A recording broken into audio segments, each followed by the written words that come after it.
আব্বার পকেট থেকে 100 টাকা মেরে চলে গেলাম ইশাকা বাড়িতে।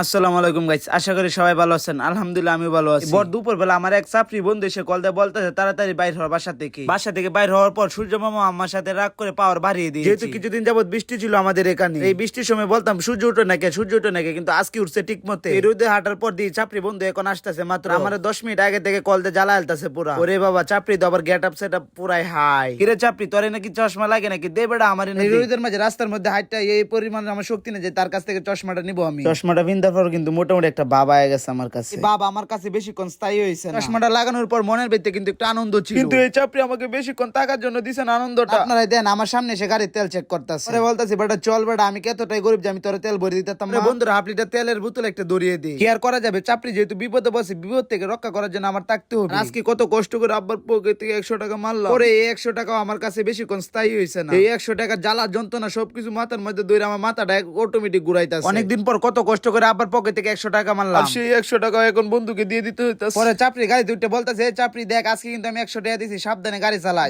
চলে আসছে আমরা ইশাকা বাড়িতে। চলেন ইশাকা বাড়ি নিয়ে কিছু কথা বলি। বলছিলাম 12 বইয়ের প্রধান ইশাকার বংশের কথা। অনুমতি কে পুরে বেঁচে আছে তারা। ইশাকা আমলে যা সম্পত্তি ছিল তা সব এই এলাকার প্রভাবশালীরা দখল করে নিয়েছে। জঙ্গলবাড়ি দুর্গের এই ভবনটি ছিল ইশাকার অন্তর্ভুক্ত। দিনের পর দিন অবহেলায় ইশাকা বাড়িটির নামটা এখন মুছে যাচ্ছে। তারপর এগুলো কথা বলতে বলতে চলে আসলাম ইশাকা বাড়ির ভিতরে। যেহেতু আজকে ইশাকার সাথে আমি কথা বলবো পার্সোনাল ভাবে। পরে এসে দেখি গেটের মধ্যে তালা লাগানো, মনে হয় ভিতরে ঘুমাইতেছে, তাই একটু ডাক দিয়ে দেখতাছি কি করে। এরপর এই রুমে কেউ শব্দ করে না, অন্য রুমে গিয়ে দেখি এই রুমে এসে ডাক দিতেছি, কাকু কাকু উঠেন। কাকু তো আমার কথা শুনতে আসছে না। আরে কাকু আমি ব্লক করতাম, কাকু কাকু উঠে কথা না বললাম আমার সঙ্গে যাবো। কাকু উঠেন কাকু। বুঝতে পারছি কাকু মনে রাগ করছে আমার সাথে। কাকু কোনোভাবে আমার কথা শুনতেছে না। আজকে ব্লগটা কিরকম হয়েছে, পরবর্তী ব্লগ কি নিয়ে করবো অবশ্যই আপনারা কমেন্ট করে জানিয়ে দিবেন। ফেসবুক পেজে ফলো দিয়ে আমার সাথেই থাকেন। পরবর্তী ভিডিও নিয়ে আবার দেখা হবে। আল্লাহ হাফেজ।